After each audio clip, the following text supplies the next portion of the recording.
तो भारत का जो नक्शा हम आज देखते हैं, क्या वो हमेशा से ऐसा ही था? बिल्कुल नहीं।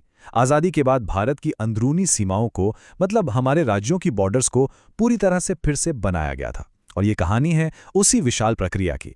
ये कहानी है राज्य पुनर्गठन आयोग की। अच्छा, सबसे पहले ये समझते हैं कि उस वक्त हालात थे कैसे। 1947 में जब भारत आज़ाद हुआ तो उसका नक्शा एक बड़ी राजनीतिक उलझन जैसा था। एक तरफ ब्रिटिश प्रांत थे और दूसरी तरफ थीं 500 से भी ज्यादा रियासतें। और इनकी सीमाएं वो किसी लॉजिक या सुविधा के हिसाब से नहीं बनी थीं, बल्कि इतिहास के समझौतों के आधार पर तय हुई थी। और इसी बिखरे हुए नक्शे पर एक नए भारत की उम्मीदें थी। देश के कोने कोने से आवाजें उठनी शुरू हो गईं। लोग अपनी भाषा, अपनी संस्कृति के आधार पर अलग राज्य की मांग कर रहे थे। ये सिर्फ कोई राजनीतिक मांगे नहीं थीं, ये लोगों की पहचान से जुड़ी हुई थीं, उनके वजूद से जुड़ी थीं। तो चलिए अब देखते हैं कि इस नए नए बने देश के लिए ये कितनी बड़ी और कितनी जरूरी चुनौती बन गई थी। देखिए, सरकार पर दबाव लगातार बढ़ रहा था। इसका सबसे बड़ा उदाहरण था तेलुगु भाषी लोगों का आंदोलन। पोट्टी श्री रामुलु जी ने 56 दिन का अनशन किया और उनकी मृत्यु हो गई। इसके बाद तो हिंसक प्रदर्शन शुरू हो गए। नतीजा, सरकार को 1953 में भाषा के आधार पर भारत का पहला राज्य आंध्र प्रदेश बनाना पड़ा। अब ये बात शीशे की तरह साफ हो गई थी कि इस मुद्दे को नजरअंदाज नहीं किया जा सकता। इस बढ़ते दबाव और आंध्र प्रदेश के बनने के बाद सरकार ने फैसला किया कि इस राष्ट्रीय पहेली को एक सिस्टमैटिक तरीके से सुलझाया जाए। और समाधान निकला, एक खास कमीशन बनाने का। तो दिसंबर 1953 में राज्य पुनर्गठन आयोग यानी SRC को बनाया गया। इसका मकसद एकदम सीधा और साफ था, पूरे भारत का दौरा करना, लोगों को सुनना और राज्यों की सीमाओं को फिर से बनाने के लिए एक तर्कसंगत, एक लॉजिकल प्लान पेश करना। इस बहुत बड़े काम की जिम्मेदारी 3 काबिल लोगों को सौंपी गई। इसके अध्यक्ष थे सुप्रीम कोर्ट के रिटायर्ड जज फजल अली और उनके साथ थे 2 और बेहद महत्वपूर्ण सदस्य, इतिहासकार KM पनिक्कर और सांसद HN कुंजरू। आप सोचिए, लगभग 2 साल तक इस आयोग ने पूरे देश का दौरा किया, लाखों लोगों से बात की, हजारों ज्ञापनों को पढ़ा और हर इलाके की सामाजिक, आर्थिक और प्रशासनिक सच्चाई को गहराई से समझा। और आखिरकार सितंबर 1955 में उन्होंने अपनी रिपोर्ट सरकार को सौंप दी। अब आयोग ने जो भी सिफारिशें दीं, वो यूं ही हवा में नहीं दी। उन्होंने एक बहुत ही स्पष्ट फ्रेमवर्क तैयार किया जो 3 मजबूत पिलर्स पर टिका हुआ था। तो ये 3 सिद्धांत थे। पहला, भाषाई और सांस्कृतिक एकता, ताकि लोगों की पहचान का सम्मान हो।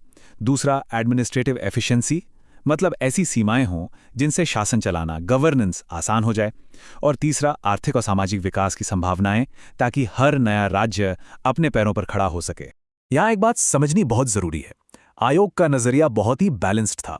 उन्होंने साफ साफ कहा कि हाँ, भाषा एक बहुत जरूरी आधार है, लेकिन सिर्फ भाषा के नाम पर देश की एकता, सुरक्षा या उसकी आर्थिक स्थिरता के साथ कोई समझौता नहीं किया जा सकता। तो अब आते हैं कहानी के उस मोड़ पर जहां इस आयोग की 2 साल की कड़ी मेहनत ने भारत के नए नक्शे की नींव रखी।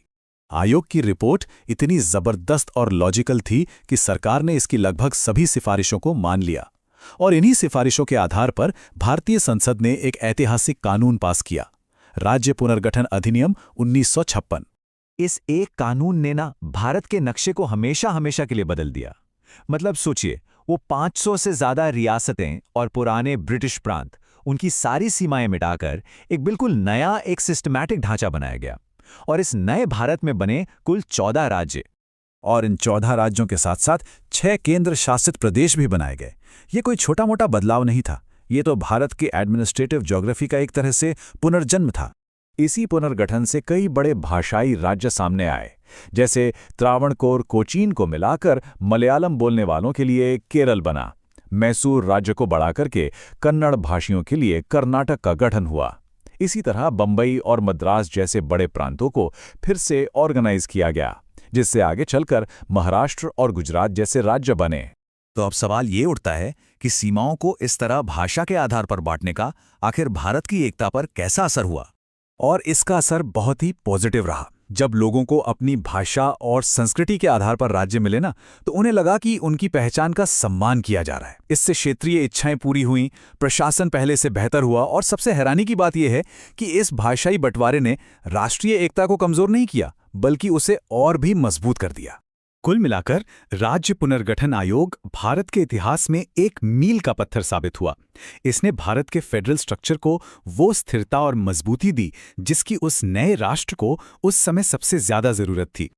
और ये सब हमें आज एक बहुत अहम सवाल पर लाकर छोड़ता है।